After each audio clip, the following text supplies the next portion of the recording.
Korean importers ایسوسی ایشن کے وفد نے دو طرفہ تجارت اور سرمایہ کاری کی نئی راہیں تلاش کرنے کے لیے پاکستان کا دورہ کیا۔ Federation of Pakistan chamber of commerce and industry کے نائب صدر عمر مسعود الرحمان اور کورین امپورٹر ایسوسی ایشن کے چیئرمین مسٹر کمبیونگ نے معاہدے پر دستخط کیے۔ ایم او یو پر دستخط کی تقریب کے دوران مہمان خصوصی چیئرمین سینٹ اسٹینڈنگ کمیٹی برائے تجارت senator Zeeshan Khanzada, F P C C I کے نائب صدر و chairman capital office Amin Ullah Baig, Korea کے سفیر پارک کی جون، F P C C I کے سابق نائب صدر کیسر خان داد زئی اور کنوینر کیپٹل آفس سید اسد مشہدی بطور گواہان موجود تھے۔ اس کا بنیادی مقصد دونوں ممالک کے درمیان دو طرفہ تجارتی اور اقتصادی تعاون کو وسعت دینا اور متنوع بنانا، عالمی سپلائی چین کو مستحکم کرنا اور شراکت داری کو مضبوط بنانا ہے۔ تقریب کے مہمان خصوصی چیئرمین سینٹ اسٹینڈنگ کمیٹی برائے تجارت سینیٹر ذیشان خانزادہ نے سیاسی، اقتصادی، ثقافتی اور عوام سے عوام کے رابطوں سمیت تمام شعبوں میں تعاون کو تیز کرنے کے لیے مستقبل میں تعاون کے مضبوط امکانات پر زور دیا۔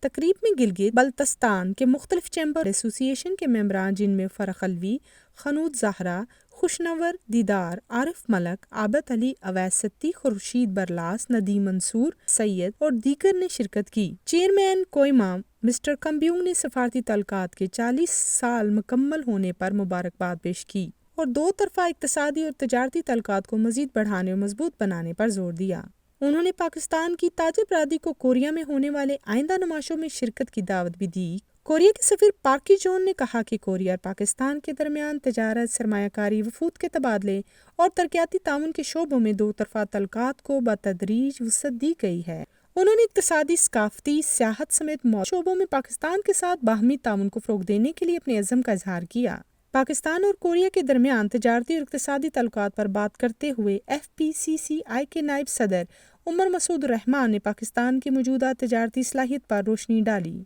اور دیگر ممالک کے ساتھ پاکستان کی دو طرفہ تجارت کے فروغ کے لیے F P C C I کے اہم کردار سے آگاہ کیا۔ انہوں نے F P C C I کے موجودہ پاک کوریا بزنس کونسل کو مزید مضبوط بنانے پر زور دیا، جو دونوں ممالک کے نجی شعبوں کے لیے تجارتی اور خدمات کی تجارت کے ہر شعبے میں تجارتی حجم کو بہتر بنانے کے لیے ایک مفید پلیٹ فارم ہے۔ انہوں نے مزید کہا کہ پاکستان کی تجارتی پالیسی خاص طور پر ٹیلی کمیونیکیشن سروس، توانائی، food processing, logistics, auto mobile, textile, سیاحت اور تعمیرات اور اقتصادی زون میں ہے۔